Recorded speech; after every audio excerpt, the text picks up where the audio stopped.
प्राचीन काल में एक रक्तबीज नामक दानव था, जिसकी विशेष शक्ति यह थी कि यदि उसका एक भी बूंद रक्त जमीन पर गिर जाए तो उससे एक नया रक्तबीज उत्पन्न हो जाता।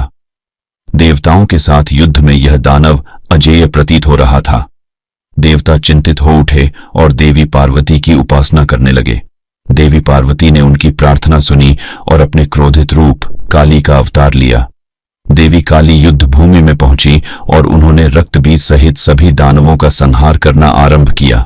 उनका रौद्र रूप इतना भयानक था कि उनके क्रोध में आकर वे अपने ही भक्तों और देवताओं को भी नष्ट करने लगी। उनका क्रोध इतना अधिक बढ़ गया था कि समस्त ब्रह्मांड उनके क्रोध से कांपने लगा। देवताओं ने भगवान शिव से सहायता की प्रार्थना की। भगवान शिव, जो कि देवी काली के पति भी थे, उन्होंने देवी को शांत करने का निर्णय लिया। भगवान शिव युद्ध भूमि में पहुंचे और देवी काली के सम्मुख लेट गए। जब देवी काली ने अगला कदम बढ़ाया तो उनका पैर भगवान शिव के शरीर पर पड़ा।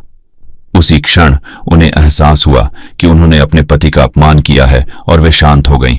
देवी काली का यह चित्रण उनकी अपार शक्ति, क्रोध और प्रेम का संतुलन दर्शाता है।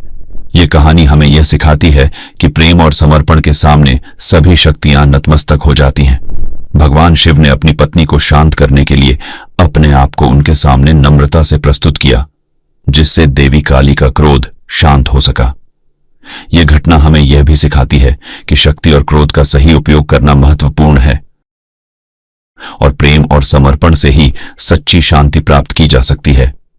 देवी काली और भगवान शिव की यह कथा हमें शक्ति, प्रेम और समर्पण का महत्व सिखाती है।